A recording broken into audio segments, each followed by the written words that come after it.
제가 그 황인옥 집사님 기도를 들으면서 와, 오늘 설교에 나오는 단어들이 용어들이 너무나 많이 나와서 설교문을 미리 읽고 온 것 같았어요. 마지막에 가서 설교자만 좀 받겠어요? 네, 제가 설교합니다 오늘. 네.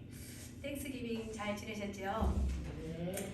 우리에게 주어진 그 하루하루가 감사한 날인데 특별히 지난 주일에는 지난 주간에 추수감사 예배 드리고 또 하나님의 은혜, 우리에게 구원을 베푸신 그 은혜를 깊이 우리가 생각하면서 감사함으로 지낸 게 너무나 감사합니다. 그렇죠? 네. 모든 성경이 예수님에 대해서 말씀하고 있는데 특별히 이 룻기는 한 가정의 실제적인 이야기를 다루면서 구원의 역사를 이루시는 하나님의 사랑과 은혜를 설명하고 있습니다. 오늘은 기업 물을 자라는 제목으로 함께 은혜를 나누겠습니다. 하나님께서 기업 물을 자의 그 순종을 통해서 구원의 역사를 이루시는 것을 보면서 기업 물을 자를 찾으시는 하나님의 부르심에 응답하는 귀하고 복된 시간 되시기를 간절히 바랍니다. 자, 우리는 살아가면서 알게 모르게 빚을 지고 있어요. 내가 무슨 빚을 졌어 이렇게 생각할지 모르지만 우리가 흔하게 쓰는 크레딧 카드 있죠. 그거 쓰는 것도 빚입니다. 사실 알고 보면. 그래서 자, 빚을 졌다 하더라도 내가 갚을 능력이 있어서 갚으면 좋잖아요. 그죠? 그런데 도저히 빚을 갚을 수 없는 상황이 될 수도 있어요. 그래서 감옥에 가기도 하고 또는 신용 불량자로 살아가기도 합니다. 그런데 어떤 사람이 만약 다른 사람이 빚을 갚아줬다. 그럴 때는 보석금을 또 내줬다. 감옥에 있을 때. 그렇다면 풀려나는 경우가 있습니다. 자, 이스라엘에도 이와 비슷한 제도가 있었는데 그게 바로 고엘 제도랍니다. 자, 고엘 들어보셨어요? 좀 생소하죠? 이게 히브리 말이라서 그렇습니다. 우리나라 말로는 기업 물을 자 이런 뜻이 있어요. 그래서 우리나라 국어사전에 이 고엘이 무슨 뜻이냐, 기업 물을 자, 무르다는 게 무슨 뜻이냐 그러면 내가 사거나 바꾼 물건을 원래 임자에게 돌려주고 자, 돈이나 물건을 되찾다 이런 뜻이 있어요. 무슨 말씀인지 아시겠죠? 그래서 자, 성경에는 그러면 기업 물을 자가 나오는데 그 기업 물을 자의 자격과 의무가 무엇인지 자, 우리 레위기를 한번 보겠습니다. 레위기 25장 25절을 보면 만일 내 형제가 가난하여 그의 기업 중에서 얼마를 팔았으면 그에게 가까운 기업 물을 자가 와서 내 형제가 판 것을 물을 것이요 이렇게 말씀하고 있어요. 자, 이렇게 기업 물을 자는 어려운 상황에 있는 형제에게 경제적인 책임을 져주는 것입니다. 또한 신명기 25장 5절에서 6절 말씀을 보면 혈통적인 책임도 지게 되어 있어요. 한번 보시겠습니다. 형제들이 함께 사는데 그중 하나가 죽고 아들이 없거든 그 죽은 자의 아내는 나가서 타인에게 시집을 가지 말라고 하고 있습니다. 자, 그의 남편의 형제가 그 아내에게로 들어가서 그를 아내로 맞아서 남편의 형제되는 의무를 그에게 다 할 것이다 이렇게 말씀하고 있어요. 자, 6절 보면은 그 여인이 낳은 첫 아들이 그 죽은 형제의 이름을 이어주게 한다는 걸 잊게 하여서 그 이름이 이스라엘 중에서 끊어지지 않게 할 것이니라 이렇게 말씀하고 있어요. 자, 그리고 이것뿐만이 아니라 심지어는 벌금까지도 책임을 져야 되고 또 친족 중에 누가 살해를 당하잖아요. 그러면 가서 피해 복수를 해주는 피해 보수자가 될 수도 있다는 것입니다.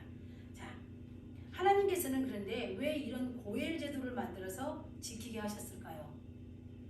자, 예수님이 십자가에서 우리의 죄값을 대신 치르시고 우리를 구원해 주심으로 우리의 고엘이 되어 주셨다. 우리의 기업을 물러주셨다는 것을 보여주기 위한 것입니다. 그리고 이 기업 물을 자의 은혜를 통해서 그 은혜를 받고 구원받은 하나님의 자녀들이 이 고엘 제도를 통해서 가까운 친족들의 경제적인 것, 또 혈통적인 문제, 사회 윤리적인 문제 이런 것들을 책임을 지게 하면서 하나님의 이 사랑이 이어지고 계속해서 흘러갈 수 있게끔 했다는 것입니다. 그래서 고엘 제도 속에는 하나님의 축복과 구속의 언약들이 들어있는 것입니다. 자, 그렇게 우리가 이렇게 이제 고엘 제도가 좀 이해가 되셨죠? 이 고엘 제도를 우리가 이해하면서 룻기의 이야기를 한번 살펴보겠습니다. 이 룻기의 배경은 사사기 시대입니다. 여러분 잘 아시죠? 사사기 시대가 얼마나 어려웠는지. 왕이 없으므로 자기 소견에 옳은 대로 행하였다 이렇게 사사기를 표현하고 있습니다.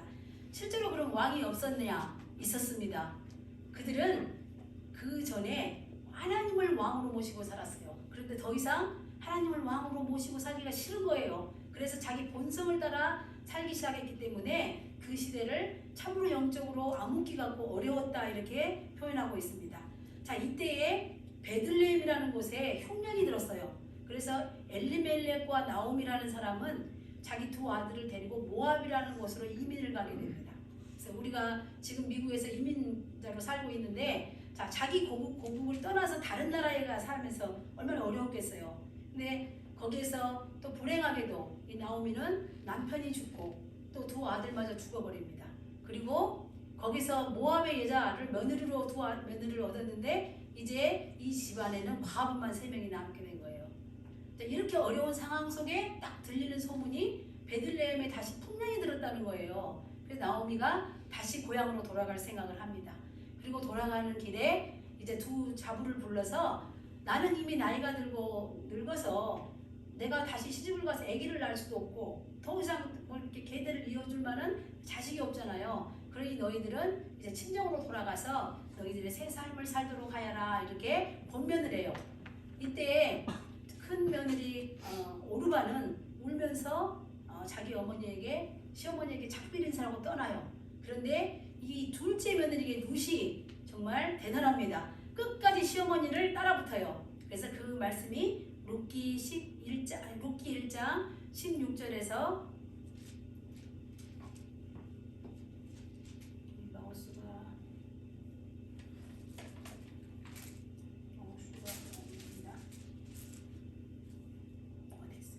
자, 룻기 1장 16절 17절에 보면 룻이 이렇게 고백을 합니다. 룻이 이르되 내게 어머니를 떠나며 어머니를 따르지 말고 돌아가라 강권하지 마옵소서. 어머니께서 가시는 곳에 나도 가고 어머니께서 머무는 곳에 나도 머무겠나이다. 어머니의 백성이 나의 백성이 되고 어머니 하나님이 나의 하나님이 되시리니 어머니께서 죽으시는 곳에서 나도 죽어 거기 묻힐 것이라. 만일 내가 죽는 일 외에 어머니를 떠나면 여호와께서 내게 벌을 내리시고 더 내리시기를 원하나이다 하는지라.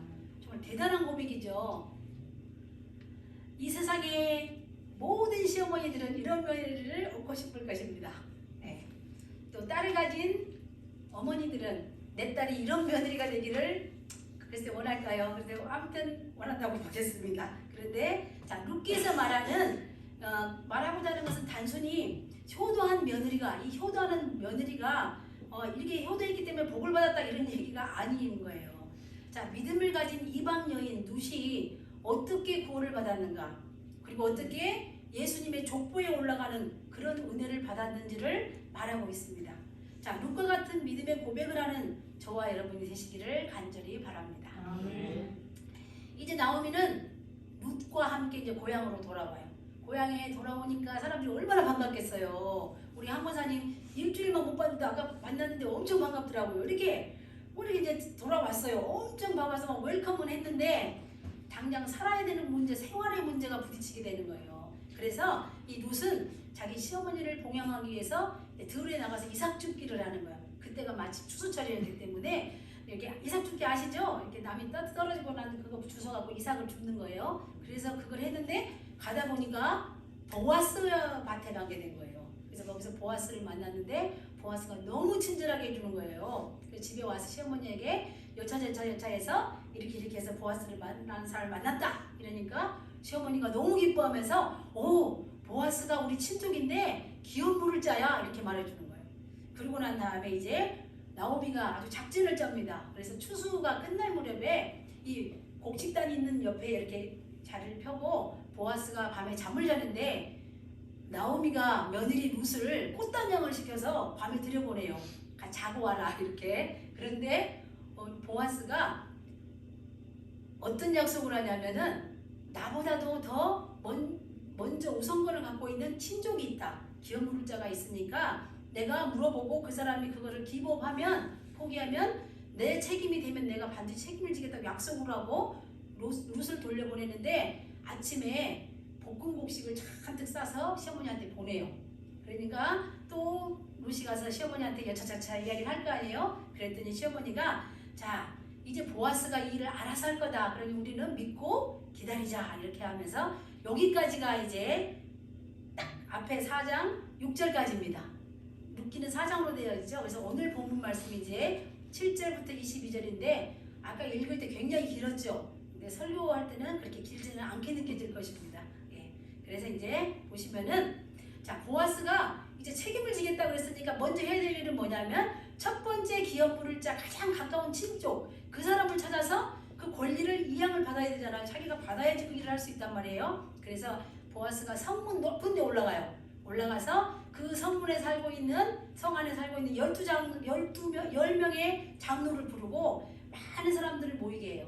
그리고 나서 그 친족을 기업 물을 자 첫 번째 되는 사람을 부릅니다.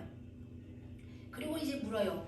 엘리멜렉이 토지를 팔려고 하는데 그것을 네가 기업을 물을 자니까 사겠느냐? 그러니까 그 사람이 생각할 때 옳거니 싶어서 나오미가 늙었잖아요. 그래서 사겠다 이런 거예요. 그랬더니 사실은 나오미가 데리고 온 둘째 며느리가 룻이 있는데 룻하고 결혼을 해야 돼. 이런 책임이 있다 이걸 알려주는 거예요.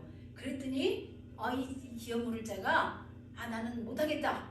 나한테 손해가 될 것 같아. 나는 못하겠어. 기복을 하는 거예요. 왜냐하면은 아까도 그 기업 물을 자 고엘 제도에서 설명을 했지만 내가 그 기업 물을 자가 룻을 아내로 맞아서 아들을 낳잖아요. 그러면 자기의 대를 이어가는 아들이 아니라 멜기세덱의 대를 이어가게 돼 있는 거예요. 그럼 모든 재산을 돈을 번상하고 그걸 다 갖고 와서 보상을 해줬는데 그게 다 누구한테로 가냐? 그 아들한테로 가게 돼 있다. 그럼 자기하고는 전혀 이익이 없는 거. 이거를 보면서 이 기업 물을 자는 자기는 못하겠다 그랬단 말이에요. 그래서 이제 7절 한번 보겠습니다. 7절을 보면은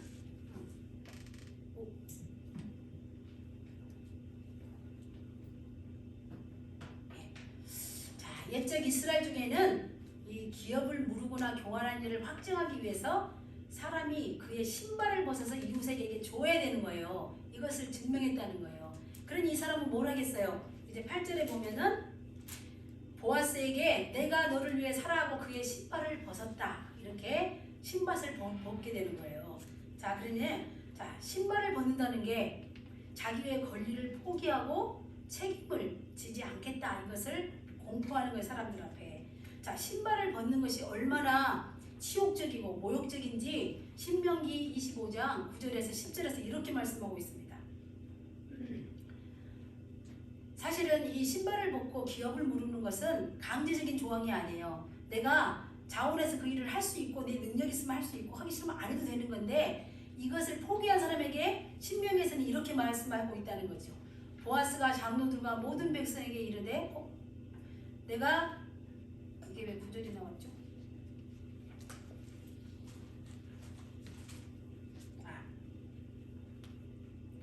자, 제가 읽겠습니다. 그의 형제의 아내가 장로들 앞에 그에게 나가서 그의 발에서 신발을 벗기고 그의 얼굴에 침을 뱉으며 이르기를 그의 형제의 집을 세우기를 즐겨 아니하는 자에게는 이같이 할 것이니라 하고 이스라엘 중에서 그의 이름을 신벗김 받은 자의 집이라 부를 것이니라. 엄청나게 모욕을 당하는 거죠. 그래서 자, 육신의 형제를 돌아보지 않는 것, 책임을 지지 않게 해서 신을 벗는 행위는 정말 수치스러운 일이고 모욕을 받는 일입니다. 자, 입으로만 하나님을 사랑해, 내 예수님을 믿어 이렇게 말하면서 내 이웃을 사랑하지 않는 행위, 그게 바로 우리에게 심겨진 그 복음의 신발을 벗어버리는 행위예요. 자, 그리스도인이라면 당연히 신어야 될 이 복음의 신을 나에게 이익이 되지 않는다고, 나에게 손해가 된다고 벗어버린다는 것은 이 땅에서 내가 가지고 누리고 있는 모든 물질이 하나님께로부터 받은 것이 아니라 나의 것이라고 생각하는 거죠. 그러니까 예수님으로 인해서 우리가 복음으로 믿음으로 구원받는다고 생각하지 않고 나의 의를 가지고 천국 갈 수 있다고 생각하는 사람들은 이렇게 신발을 벗는 사람들입니다. 자, 이런 사람들은 성경에서조차 그의 이름을 밝히지 않고 있어요. 우리 이제 앞에 보면은 이제 3절 보면 이 보아스가 이 사람을 부를 때 그냥 아무개 이렇게 불러요. 지나가는 그 사람을 보고 아무개 이렇게 불러요. 영어 번역에는 프렌드라고 돼 있어요. 프렌드. 그냥 어이 이렇게 부르는 거죠. 어이 여보게 이리 와보시게 이렇게 부르는 거. 이름을 안 해요. 그래서 이렇게 그저 아무개나 불리는 거예요. 그런데 자 보아스는 기업 부를 거에 대한 자기가 부르겠다고 했을 때 그 책임과 의무를 하기 위해서 자기가 얼마만큼 희생을 해야 된다는 것을 알고 있었어요. 그런데도 영원한 가치가 있는 것을 선택했습니다. 예수님도 십자가를 앞에 두고 겟세마네 동산에서 땀방울이 핏방울이 되도록까지 기도하시면서 하나님의 뜻에 순종하는 그 선택의 길을 선택하셨습니다. 제가 여기 파워포인트하고 연결이 잘 안 되는 것 같은데요. 잘 모르겠어요. 자, 마태복음 26장 39절을 보면 얼굴을 땅에 대시고 엎드려 기도하여 이르시되 내 아버지여 만일 할만하시거든 이 잔을 내게서 지나가게 하옵소서. 그러나 나의 원대로 마옵시고 아버지의 원대로 하옵소서 하시고 이렇게 기록하고 있습니다. 보아스가 롯의 기업 물을 자가 되어준 것처럼 예수님도 십자가에서 죽으심으로 우리의 기업 물을 자가 되어주셨습니다. 이 선택은 우리에게도 매 순간 주어집니다. 우리도 예수님처럼 복음을 알지 못해서 죽어가는 영혼들에게 기업 물을 자의 그 책임과 의무를 다해야 한다는 것입니다. 그들에게 복음을 전하는 것이 바로 고엘, 기업을 물은 자가 되는 것입니다. 자, 이제 보아스는 기업 물을 자가 되었습니다. 9절을 보시면은 자, 보아스가 성읍 장로들과 백성들에게 그가 기업 물을 자가 이제 되었다는 것을 이제 선포를 하는 장면이 나와요. 그리고 자, 말론의 아내 10절에 보면 말론의 아내 모압 여인 룻을 사서 내 아내로 맞이하고 그랬잖아요. 그러면 룻을 돈을 주고 샀다는 얘기가 아닙니다. 여기에서는. 그래서 자, 기업 물은 것으로 룻을 아내로 받아들였다 이런 뜻입니다. 그리고 룻과 자기 사이에서 태어난 그 아들로 말미에서 자, 죽은 자 엘리멜에게 그 가문을 이어주겠다 이런 약속의 말을 하고 있는 것입니다. 자, 보아스가 이렇게 선포하는 거, 이렇게 선언하는 것은 룻에게는 뭐겠어요? 복음입니다. 얼마나 이게 굿뉴스입니까? 이렇게 굿뉴스일 수가 없어요. 자, 보아스가 성문에서 장로들과 그 많은 사람들을 증인으로 삼아서 내가 기업 물을 자가 되었다 이렇게 선포하신 것처럼 예수님도 우리에게 기업 물을 자가 되었다는 것을 십자가에서 선포하십니다. 십자가에 돌아가시기 전에 다 이루었다 이렇게 운명하시잖아요. 돌아가시잖아요. 자, 이것이 우리에게 복음입니다. 보아스가 룻 대신에 값을 지불하고 룻의 모든 것을 회복시켜 준 것처럼 예수님은 우리의 기업 물을 자가 되고 고엘이 되어 주셨습니다. 그래서 예수님을 우리는 우리의 구세주라고 고백합니다. 자, 이제 11절, 12절을 보시면 여기가 룻기 4장 중에서 가장 포인트 핵심 구절입니다. 읽어보시면 왜 이것이 핵심인지를 알 수 있을 것입니다. 자, 이제 장로들과 사람들이 이 일에 증인이 되었다고 선포하면서 보아스와 룻을 축복하고 있는 게 11절과 12절입니다. 어떻게 축복하고 있는지 보시겠습니다. 성문에 있는 모든 백성과 장로들이 이르되 우리가 증인이 되나니 여호와께서 내 집에 들어가는 여인은 룻을 말하고 있어요. 이스라엘 집은 라헬과 레아 두 사람 같게 하시고 자, 이스라엘의 집을 세운 라헬과 레아가 누굽니까? 야곱의 두 아내잖아요. 그죠? 그래서 이 둘이는 무슨 일을 했냐? 자기 몸종의 몸까지 빌려가지고 12명의 아들을 낳는데 이 12명의 아들이 누구냐? 이스라엘의 12지파의 족장들이 되는 거죠. 그래서 그 이스라엘의 대를 이어가게 했는데 룻이 그와 같은 사람이 되기를 원한다고 축복하고 있는 거예요. 자, 그리고 보아스 네가 에브락에서 유력하고 베들레헴에서 유명하게 되기를 원한다 이렇게 말합니다. 자, 에브라잇은 어디냐면 베들레헴의 옛 이름입니다. 그런데 왜 굳이 에브라잇이라고 말하고 또 베들레헴이라고 말했을까요? 그는 강조하려고 그러는 거예요. 그죠? 그래서 엄청 유명한 이 말씀이 나중에 다 그대로 이루어집니다. 자, 여호와께서 이 젊은 여자로 말미암아 그랬는데 이 젊은 여자가 누구예요? 룻이에요. 룻은 좀 젊고 또 보아스는 좀 나이가 많다 그래요. 그런데 자, 내게 상속자를 주사 내 집이 다말과 유다에게 나와준 베레스의 집과 같게 하시기를 원하노라 이렇게 말씀하고 있습니다. 룻이 다말과 같은 복을 받기를 원한다. 다말이 누군지 궁금하시죠? 아시는 분 다 아실 거예요, 그죠? 자, 여기 보면은 이 다말은 유다 12지파 중에 12명의 아들 중에 유다가 있는데 예수님은 이 유다의 계통을 타해서 오십니다. 이 계보를 따라서. 그런데 유다에게 아들이 3명 있었어요. 그런데 이 다말은 유다의 며느리였는데 남편이 죽어버리는 거예요. 그래서 그 당시에 계대 결혼을 했잖아요. 형 아까도 봤지만 이 고엘제도 이야기를 신명기에서 보셨잖아요. 다른 데 시집가지 말고 자기 형제가 그것을 해서 이어줘라. 그래서 둘째 아들이라고 했는데 이 둘째 아들이 그걸 싫어하는 거예요.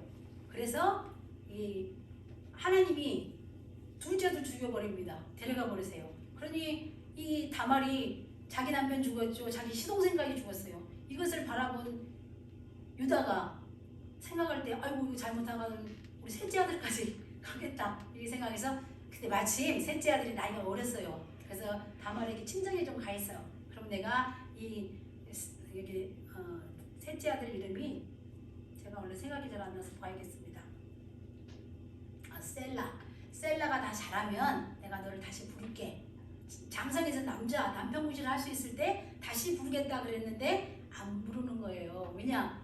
유다가 생각할 때 다말이 꼭 왜 우리나라도 그런 말 있잖아요. 남편 잡아먹는다 그런 거 있어요. 그래서 이 안 좋아 이 며느리 그래서 안 주고 싶은 거예요. 그런데 이 다말이 이 분명히 이게 다 셀라가 컸는데도 자기를 안 부르니까 작전을 짜서 그 마침 유다의 아내가 죽고 이제 유다가 좀 적적할 때였어요. 그래서 양털 깎으러 올 때 길에서 딱 이렇게 노을을 쓰고 기생처럼 이렇게 숨어 이렇게 딱 위장을 해서 시아버지를 꼬셔서 자 유혹을 해서 아들을 낳는 쌍둥이를 낳아요. 그 쌍둥이 중에 하나가 베레스입니다.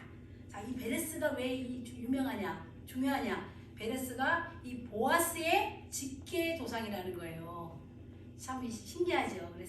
그래서 지금 자 다말이 이제 하나님께서 아브라함을 통해서 네 자손을 따서 메시아가 올 게라고 이미 이야기를 했는데 이제 유다 쪽에서 이게 지금 대가 끊어지게 생겼는데 다말을 통해서 대가 다시 이어지기 시작했잖아요. 베레스를 통해서. 그래서 지금 누덱에도 하나님께서 네게 보아스하고 결혼해서 상속자를 주면 네가 다말처럼 그렇게 대를 이어갈 수 있게끔 그 복을 받기 원한다고 지금 축복하고 있는 것입니다. 하나님께서는 이제 마침내 보아스와 룻이 합법적으로 이제 부부가 되게 하셨을 뿐만 아니라 계보를 통해서 영원한 기업물을 짜인 예수님을 탄생시키는 것을 허락하셨습니다. 우리 13절을 보시겠습니다. 이에 보아스가 룻을 맞이하여 아내로 삼고 그에게 들어갔더니 하나님께서 그에게 임신하게 하십니다. 이게 중요한 거예요. 임신이 그냥 잘 되는 사람도 있고 안 되는 사람 있잖아요. 그런데 하나님께서 태를 열으셨다. 하나님께서 임신하게 하셨다. 그 아들을 누가 주셨냐? 하나님께서 주셨다는 거예요. 그가 그래서 아들을 낳습니다. 아들을 낳았을 때 룻의 위치가 어떻게 되겠어요? 이방 여자 모압 땅에 있던 그 이방 여인이 사람 취급도 못 받던 그 여인이 남편도 다 죽고 오직 믿음으로 시어머니 하나 따라온 그 룻이 이제 당당하게 이스라엘 민족 안에 딱 들어오는 거예요. 그 자리가 단단해지는 거죠. 그리고 예수님의 그 계보의 이름이 올라가게 되는 거예요. 14절에 보니까 여인들이 이제 나오미에게 말하는데 찬송하리로다. 자, 오늘 하나님께서 너에게 기업물을 주셨고 이제 또 아들을 주셨는데 이 아들이 이스라엘 중에 유명하게 되기를 원한다. 이렇게 축복의 말 들으면서 하나님을 찬양합니다. 자, 예수님이 십자가에서 죽기까지 순종하심으로 또 하나님께 영광을 나타낸 걸 우리가 알고 있어요. 온 세상이 예수님이 십자가에 죽으심과 부활의 소식을 듣고 이 복음을 들은 많은 사람들이 구원을 받는 역사가 일어나잖아요. 이제 태어난 이 아이로 말미암아 예수님의 계보가 이어졌다는 게 얼마나 하나님께 영광이 되고 하나님이 찬양받으실 그런 일이냐는 것입니다. 자, 15절 한번 보시겠습니다. 자, 이 태어난 이 아이는 내 생명의 회복자가 되며 내 노년의 봉양자라. 너를 사랑하며 일곱 아들보다 귀한 며느리가 낳은 자로다. 이렇게 아이를 축복하고 있습니다. 대를 이어갈 수 없어서 죽은 것 같이 되었던 이 나오미의 가정에 룻이 나온 이 아이로 인해서 이제 다시 생기가 돌기 시작하고 다시 회복이 되는 것입니다. 자, 7이라는 숫자는 완전수라 그랬잖아요. 충만하다 이러는데, 자, 이 롯은 7보다도 더 이렇게 더 귀한 자부다 이런 칭찬을 받습니다. 이방 여인이라 할지라도 믿음으로 순종할 때 이런 칭송을 받게 됩니다. 여러분 부러우시죠? 저와 여러분도 이런 칭송을 받는 사람들이 다 되기를 주님의 이름으로 축원합니다. 자, 16절을 보시겠습니다. 나오미가 이제 아이를 받아서 품에 안습니다. 그리고 그의 양육제가 돼요. 이게 얼마나 감동적이고 감격적인 순간입니까? 자, 실제로 나오미가 아들을 낳은 건 아니죠. 17절에 보면 그런데도 그 여인들이 자, 그에게 이름을 주어주되 나오미에게 아들이 태어났다 이렇게 말해요. 나오미가 낳은 게 아니잖아요.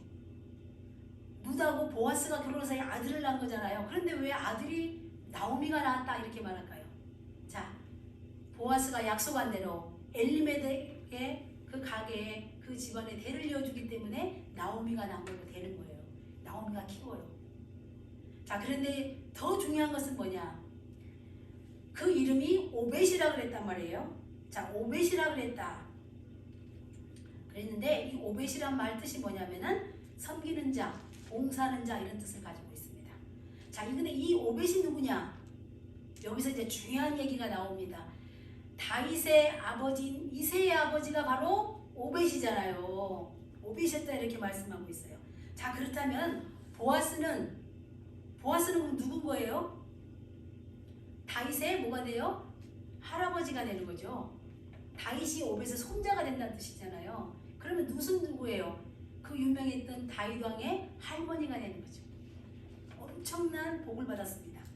자, 그리고 왜 여기서 갑자기 다윗의 아버지 이새를 이렇게 강조하냐? 그 다음부터 이제 엄청난 빠른 속도로 이제 22절까지 읽을 건데 이게 계보예요. 여러분들 남의 족보 보는 거 그렇게 쉬운 일이 아니에요. 어렵잖아요. 이름도 잘 모르죠. 이스라엘의 그 계보를 내가 알아서 뭐하나 이렇게 생각할지 모르지만 엄청나게 중요한 얘기가 왜 이 속에 굳이 다윗의 아버지 딱 이렇게 넣을까 한번 보시겠습니다. 베레스의 계보. 베레스는 누군지 말씀하셨죠? 말씀드렸죠? 유다를 통해서 다말이 쌍둥이를 낳았는데 그 중에 하나가 베레스라고 그랬잖아요. 자, 베레스의 계보는 이러하니라. 베레스는 헤브론을 낳고 헤브론은 남을 낳고 남은 암미나답을 낳았고 암미나답은 나손을 낳고 나손은 살몬을 낳았고 자, 살몬은 보아스를 낳았다. 여러분 혹시 살몬이라는 사람을 혹시 아세요? 얼마나 유명하냐면 이 사람이요. 성경에는 자세히 설명이 안 돼 있는데 여러분 그 여호수아 장군이 여리고로 쳐들어갔을 때 가나안 땅에서 첫 싸움 성에 여리고를 할 때 정탐꾼 2명이 들어갔을 때 그 정탐꾼을 숨겼던 라합이라는 기생이 있었잖아요. 그죠? 그래서 나중에 여리고가 망할 때 라합은 빨간 줄을 드러내다가 이렇게 구출당하잖아요. 그때 정탐꾼 2명 중에 1명이 살롬입니다. 그래서 그 라합과 결혼해서 낳은 아들이 보아스예요. 이 보아스가 오벳을 낳았고 오벳은 이새를 낳았고 이새가 다윗을 낳았다는 것입니다. 별로 안 놀라시네요. 엄청 놀라운 일인데요. 자, 예수님의 이 족보를 보면 왜 이게 자꾸 예수님의 족보라고 하냐면 아브라함에게 약속했잖아요. 다윗을 따라서 네 자손을 따라서 예수님이 올 거, 메시아가 올 거라 그랬는데 다윗을 따라온다 그랬단 말이에요. 이 다윗이 중요한 거예요. 그런데 참 중요하죠.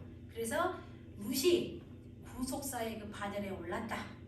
자, 이러한 복은 믿음으로 오직 시어머니를 따라서 약속의 땅으로 이스라엘로 이주해온 룻에게 베풀어진 하나님의 은혜입니다. 자, 보아스의 장인 살몬은 일단 이렇게 말씀하고 자, 이렇게 룻기는 이렇게 끝나요. 자, 오벳은 이새를 낳고 이새는 다윗을 낳았더라 이렇게 끝납니다. 자, 그런데 실제로 룻기는 여기서 끝을 내지만 실제로 룻기 이야기가 여기서 끝난 게 아니에요. 조금 전에도 말씀드렸지만 자, 다윗을 낳은 다음에 우리의 영원한 기업 물을 자가 되신 고엘이 되어 주실 예수님이 이 계보를 따라 오신다는 거예요. 얼마나 중요한지. 자, 그래서 우리가 하나님께서 이방 여인 룻이 예수님의 족보에 올라가게 한 것은 무슨 뜻이 있느냐? 하나님의 이 구속사는 회개한 죄인들을 통해서 또 그들의 구원을 위해서 진행된다는 것을 깨닫게 하기 위해서 이것을 기록하고 있다는 것입니다. 이제 말씀을 마무리하겠습니다. 오늘 말씀을 통해서 하나님께서 구원으로 인도하는 모든 과정을 룻기를 통해서 설명하고 있다는 것을 알 수가 있습니다. 보아스와 룻이 결혼을 통해서 이스라엘의 역사에서 가장 위대한 다윗 왕이 태어났고 또 그리고 예수님이 탄생하는 구속사적 사건을 다루고 있기 때문에 그렇습니다. 자, 기업 물을 자가 된 보아스를 통해서 우리의 기업 물을 자가 되어주신 예수님을 볼 수가 있습니다. 우리는 룻과 이 보아스의 이야기를 통해서 우리와 예수님의 이야기를 그런 관계를 깨달아 알아야 합니다. 자, 룻기는 어떻게 시작합니까? 절망으로 시작했어요. 그런데 소망으로 끝이 납니다. 시작될 때는 죽고 했는데 끝날 때는 낳고 하면서 탄생을 이야기하고 있습니다. 자, 이 가장 혼돈의 시기였던 이 사사기 시대에 하나님을 떠났던 자와 하나님께로 회개하고 돌아오는 자가 어떻게 달라지는지 그들의 삶을 분명하게 그려주고 있는 게 바로 룻기입니다. 하나님은 이 집을 아버지의 품을 떠나서 그런 사람들한테 찾아오는 것은 절망과 죽음밖에는 없어요. 그런데 회개하고 돌아오는 그 사람들에게는 기쁨과 또 회복과 또 감사가 넘쳐난다는 것입니다. 남편도 잃었고 두 아들도 잃어버린 정말 그 나오미를 하나님이 이렇게 멋있게 회복시키시고 그 가족을 살려내십니다. 나오미가 베들레헴으로 돌아왔을 때 사람들이 막 나오미 아니냐 이랬을 때 나를 나오미라고 부르지 말고 나를 마라라고 불러라. 그렇게 불러줘라. 마라는 쓴물이라는 뜻이잖아요. 내가 인생에 쓴 걸 다 고배를 마시고 돌아왔는데 나는 나오미라고 불릴 자격이 없다. 나오미 뜻이 뭐예요? 나오미는 즐거움, 행복, 기쁨 이런 뜻을 갖고 있기 때문에 난 그런 사람이 아니야. 그랬는데 이제 룻과 보아스가 낳은 아들을 품에 안은 나오미가 그 이름대로 하나님께 복을 받고 회복을 한 것입니다. 나오미의 믿음으로 하나님이 이렇게 은혜를 주신 것이고 그리고 또 여기서 살펴볼 것은 룻도 마찬가지입니다. 오직 믿음으로 시험을 따라왔기 때문에 이렇게 예수님의 계보에 오르는 그런 영광을 얻게 되었다는 것입니다. 자, 보아스는 어떻습니까? 자, 보아스가 기업 물을 자가 되어서 룻에게 모든 것을 기쁨을 안겨준 것처럼 예수님은 우리를 죄와 사망 가운데서 우리가 사탄의 종로로 닫고 있는 우리를 찾아오셔서 자기의 목숨을 가지고 그 목숨값으로 우리를 대신 살아서 우리를 속량해 주신 우리의 구속자가 되십니다. 그런 의미에서 룻기에 나오는 이 보아스와 우리를 구원해 주신 예수님은 기업 물을 자라는 것에 대해서 예수님의 보아스가 예표가 되고 모델이 된다는 것입니다. 우리가 성경에서 이 보아스의 모습을 보면서 예수님을 반드시 발견해야 됩니다. 자, 이스라엘 공동체에 속한 사람들은 누구든지 기업 물을 책임이 있습니다. 이 책임은 우리의 죄값을 치르기 위해 십자가에 죽으시고 부활하신 예수님을 믿는 우리에게도 동일하게 주어졌습니다. 예수님이 기업 물을 자로 부르심을 받은 것처럼 우리도 기업 물을 자로 부름을 받은 것입니다. 나는 그런 거 싫어. 그냥 예수님만 믿고 편하게 살다가 천국 가면 되지. 뭐 그런 거를 부담스럽게 그런 책임은 안 하고 싶어. 내가 교회 가고 싶을 때 가고 내가 예배 들을 때 들으면 되지. 내 믿음만 있으면 되지. 뭐 그런 족쇄를 나한테 채우고 그래. 그렇지만 그렇지 않다는 것입니다. 아까 여러분 보셨지만 기업 물기 싫어서 내 그거를 권리를 포기할 때 신을 벗었던 사람 이름도 없잖아요. 그냥 뭐시 아무개 이렇게밖에 부를 수가 없어요. 신을 벗었다는 이유는 내가 주님의 뜻에 순종하지 않고 하나님을 안 믿는 거예요. 내 뜻으로 살겠다는 사람은 하늘나라 생명책에 그 이름이 없어요. 성경책에도 이름을 기록하고 싶지가 않은 거예요. 여기 성경을 기록한 저자가 아무개 이렇게 어이 프렌드 어이 이렇게밖에 안 돼요. 그래서 우리는 절대로 그런 사람이 되면 안 된다는 것입니다. 우리는 누구처럼 돼야 되냐? 보아스같이 돼야 된다. 우리에게 주어진 이 책임과 의무, 기업 물을 자, 내가 하나님을 정말 사랑하고 내가 예수님을 믿는다고 고백하는 사람들은 아까 우리 황윤 지사님이 기도로 고백한 것처럼 내 주변에 죽어가는 불쌍한 영혼들을 보고 내가 고엘이 되기를 자처해야 된다는 거죠. 고엘은 하나님이 억지로 짐을 십자가 막 억지로 지어주고 막 넘어질 정도로 눌러대는 것이 아닌 거예요. 자원해야 돼. 기꺼이 믿음으로 그 일을 할 수 있게끔 우리가 그 일을 하겠다 그러면 하나님께서는 우리에게 힘과 능력을 함께 주십니다. 자, 하나님 말씀에 순종해서 기업 물을 자가 된 보아스가 그 이름이 생명책에 선명하게 기록된 것처럼 우리도 기업 물을 자가 되어서 우리 이름이 보아스처럼 빛나는 이름으로 생명책에 기록되기를 간절히 바랍니다. 예수님이 십자가에서 순종하심으로 하나님께 영광을 돌린 것처럼 우리도 기업 물을 자가의 사명에 순종함으로 하나님께 영광 돌리기를 간절히 바라며 주님의 이름으로 축복합니다. 기도하시겠습니다.